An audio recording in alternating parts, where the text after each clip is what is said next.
Hey, welcome back, and what a delight to have back with us our good friend Dr. Alex McFarland, and a religion and cultural expert, director of the Christian Worldview and Apologetics Center there at North Greenville University.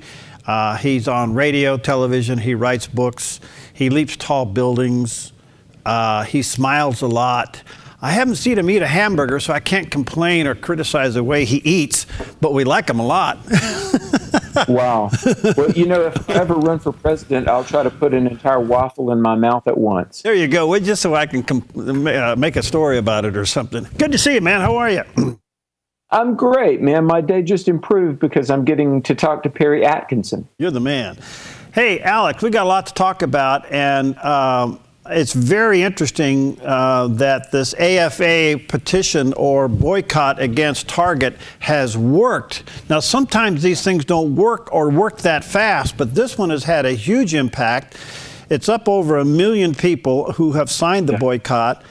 Their stock is down about 13%. That is an equivalent to over $1 billion losses. And now we're starting to see where apparently the board did not know that management made this decision. Where is this going? Oh, wow. Well, I think it's the people speaking in the only language that corporate America understands, which is dollars and cents.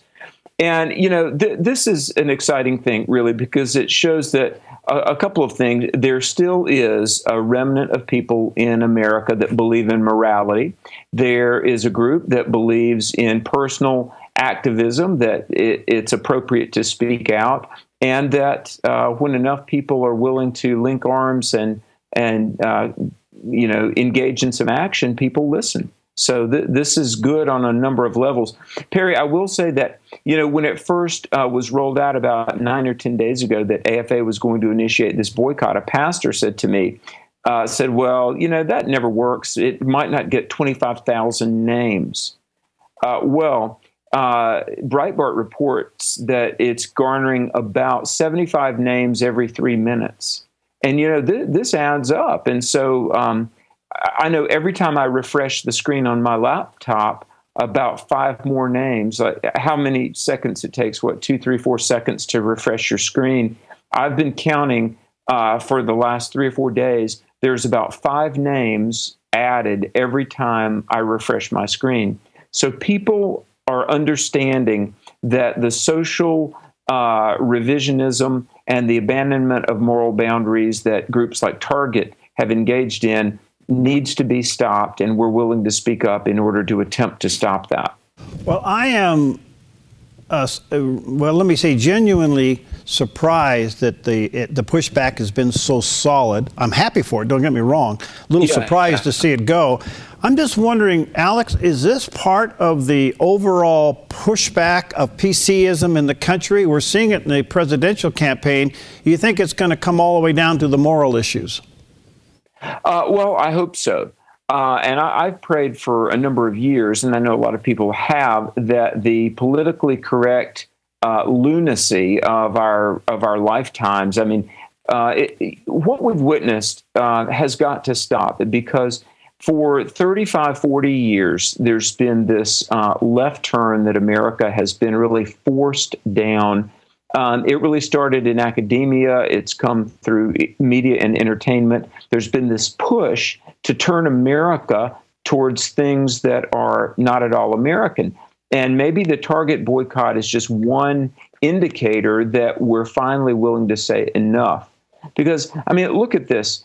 The rewriting of American history and Common Core school curriculum that doesn't even mention Thomas Jefferson, doesn't even mention Dr. Martin Luther King Jr.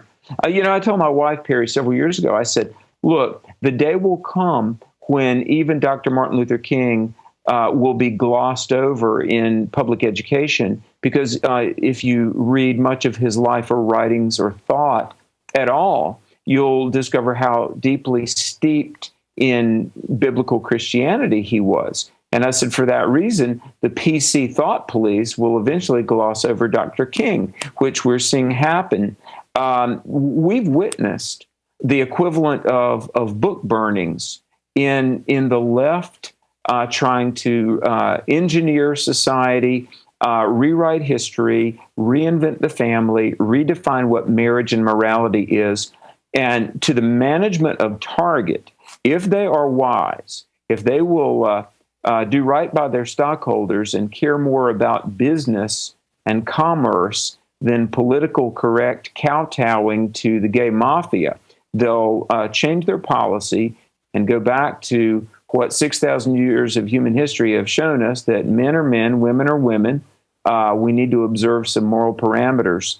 But look, the AFA boycott and the numbers of people like myself that have pledged not to shop at Target again till they go back to the business of business and instead of social reengineering, their stock is going to continue to plummet, and we'll do our best to see that it does.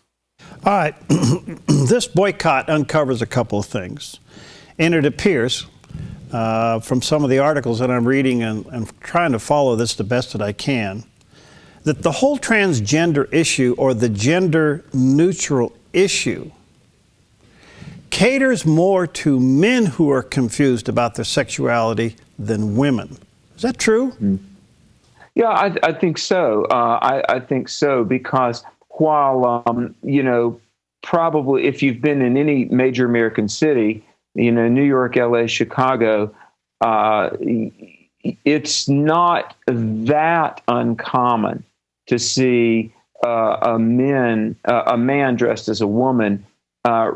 Rarely would you see a female overtly trying to pass herself off as a male.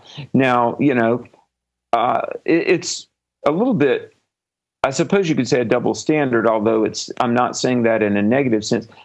Women can wear pants and wear clothes ordinarily associated with masculinity and get away with it more than a male can wear clothes associated with femininity and go unnoticed.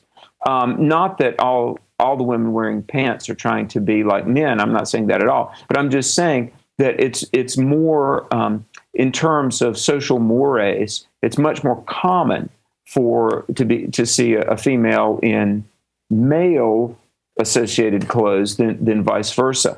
But as far as this transgenderism goes, there's so many things we could talk about, and let's just bring it out there. There are people that experience what psychologists call gender dysphoria, or they don't want to identify with the gender of their birth.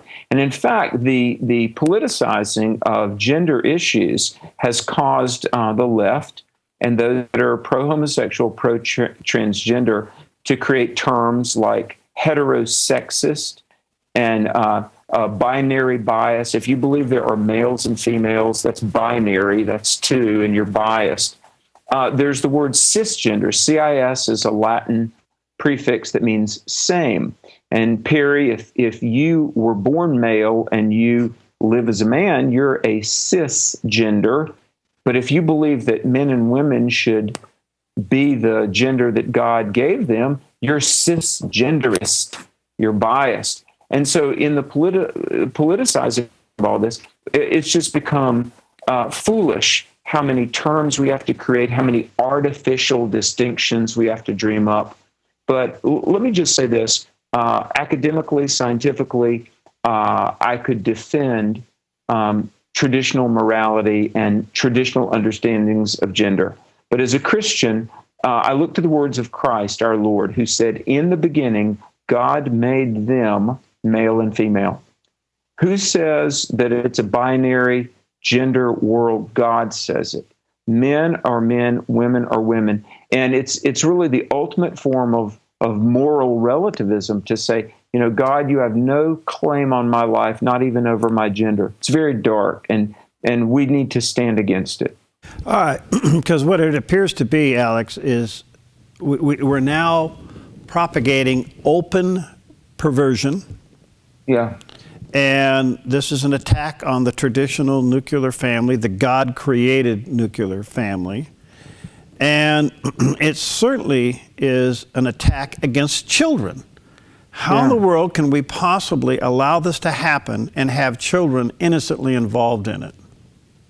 Well, we can't logically or legitimately allow this to happen. The only reason we're allowing it to happen is because several decades ago, our nation, or some in our nation, some in academia, some in media, politics, some activist level types have decided there is no God, there are no moral boundaries. Men and women are not created by God, they presuppose, but we're an evolutionary accident. And just like life evolved, so do social constructs and moral boundaries. And this will be our undoing. But let me just say this, Perry, and to everyone listening, please listen very carefully. From President Barack Obama down through Hillary Clinton, through Hollywood, you name it, we have had the redefinition of human sexuality just crammed down our throat. All right. A study from Denmark shows that, but although insurance actuarial tables have documented this in America for some time, look, those that practice the homosexual lifestyle or engage in all of these deviant behaviors, they live approximately 20 years less than their heterosexual counterparts. Now follow me here. All right. The average age of death for men or women who engage in sexual deviancy is 20 years less than their heterosexual counterparts. All right, if you're a smoker, the average age of death for smokers is 7 to 10 years less than non-smokers.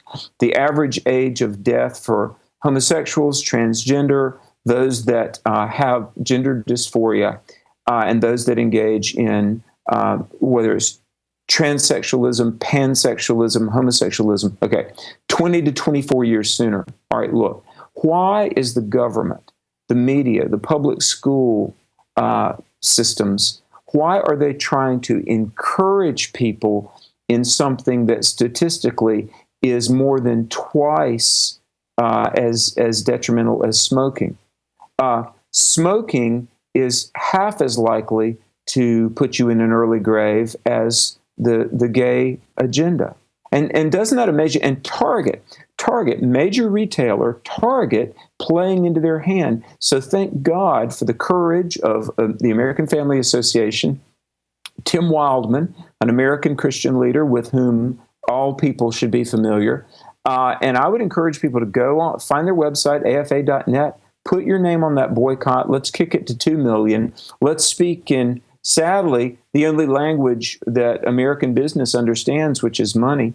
Let me just ask this question, Perry. To Target, I would ask the question, if you're going to throw out sexual ethics, by what logic do we retain economic morality? In other words, look, if there's no moral boundary to observe related to male and female, if we can throw out moral boundaries, why do we retain economic morality? In other words, why do I have to pay for my merchandise at a Target? Why can't I just walk out the front door? You say, well, that would be wrong. Well, you've thrown out any objective distinctions about right and wrong. Now, obviously, I'm not saying people should steal things. Let me take a quick break here, Alex, and I'll come back because you make a great point on this statistics, and I want to follow up on that. Let me say to our viewers and listeners, alexmcfarland.com. That's his website. What an incredible resource, and he's written some very, very powerful books, and those resources are available at the website as well. Check it out. We'll be right back with him in just a moment. I'm Paulina Leiser, producer of Focus Today. Thank you for watching this video, and make sure to check our other videos at theDove.us.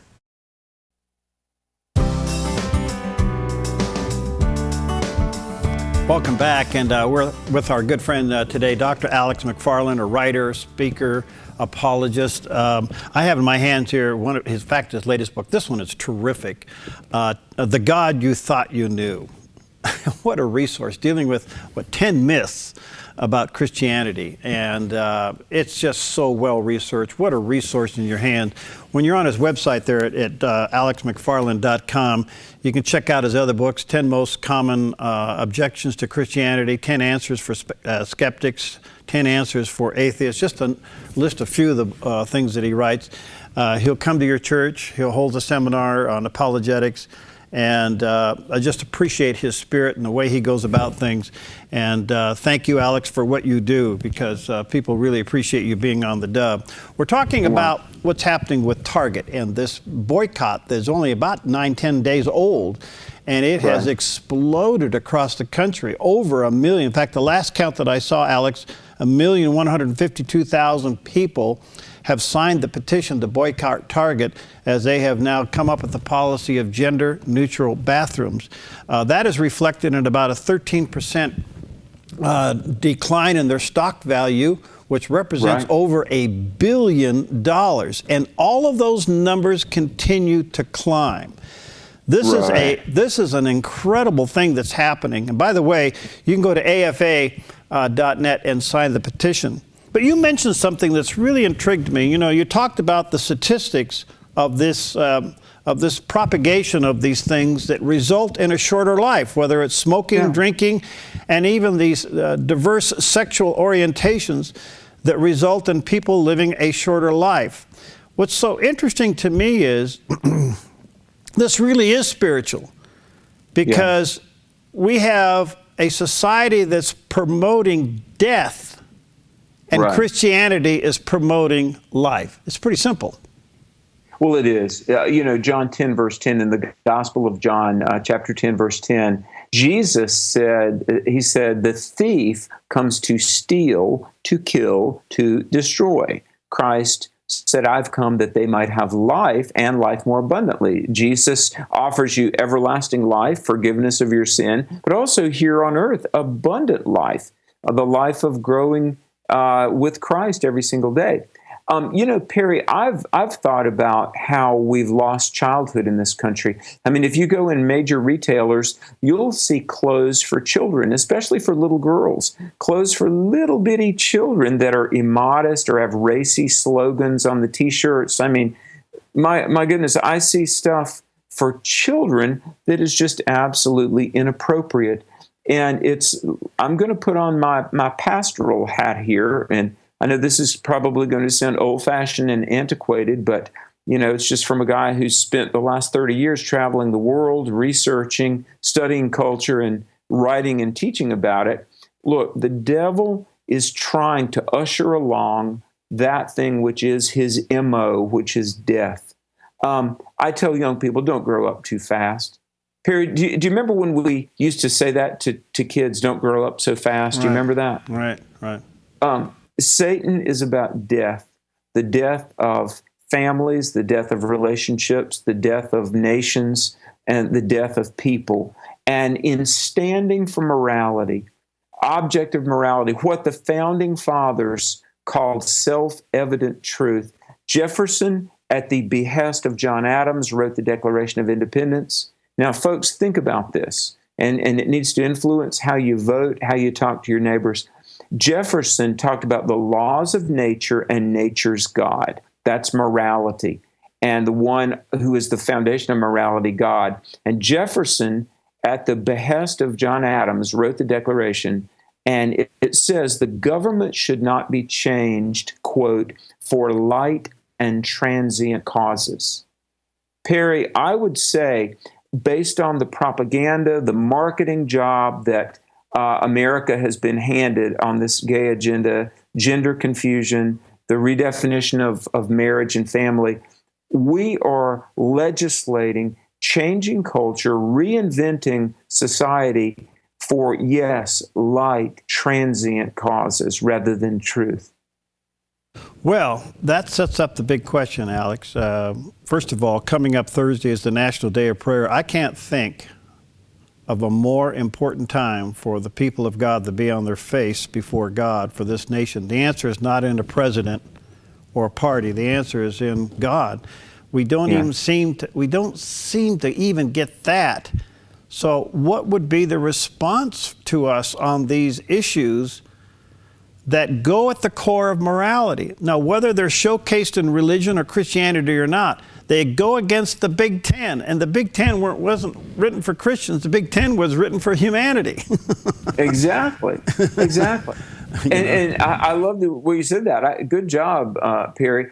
And if you read writers like C.S. Lewis, writers like J. Budiashevsky or Rodney Stark, I don't know if you know all those names, but look, the Big Ten, the Ten Commandments, which is found in the Bible in Exodus chapter 20, that is the moral code that all civilized cultures have had throughout history. Now think about this, folks. We in America, we're going to throw out marriage. We're going to define that which we once abhorred as being normal. Why do we think that we can do what no society in history has ever done, abandon morality, live in a state of lawlessness, and survive? My goodness. And Target, whether they knew it or not, in saying that they would foster transgenderism. And by the way, do you know that those that have gender dysphoria are more than 20 times more likely to attempt suicide than members of the general population? Yeah. And that's a study out of Europe. Yeah. So we need to pray. The NDP, National Day of Prayer, is Thursday. Folks, be somewhere to pray and pray for this nation. And Perry, how I thank God for you and for the Dove courageously, consistently broadcasting the truth this nation so desperately needs to hear. Well, thank you. But we're in it together, Alex, because I think last month, I'm still staggering with this number. The Dove had 121,000 YouTube views worldwide. That's staggering for us because we're small. And when we pull that back, you know what the number one area of concern was? And this is among believers. It is the subject of apologetics. In other words, even Christians are beginning to say, what is it do I believe and why do I believe it and can I defend it? Yeah. Well, for those that may not be aware, apologetics is the reason and defense of the Christian faith. It's been growing for years. You know, Perry, when I was in graduate school at Liberty, earning actually several degrees, but one of which was a master's degree in apologetics under the likes of Norm Geisler, Gary Habermas, several pastors said, apologetics, this is 20 years ago, they said, why in the church, why would the local church in America ever need to know about Islam? Why do you need to know about philosophy and refuting atheism? Why in the church would you ever need to know about gender and things like that? But I saw it coming, and God enabled me to. When I was at Liberty, there were maybe 12 to 15 students in the apologetics program. At North Greenville University, where we started a program 4 years ago, we went from 0 now to over 300 students in the apologetics program in just 3 short years. So yes, but folks, we're in the golden age of apologetics, scientifically, historically, philosophically, by so many measuring sticks. We have the data, we have the truth on our side, but now we need to lovingly, prayerfully, consistently just go out there to our neighbor and share it. Well, thank you, Alex, for what you do. We're out of time. Let me just say to our viewers and listeners, alexmcfarland.com is his website.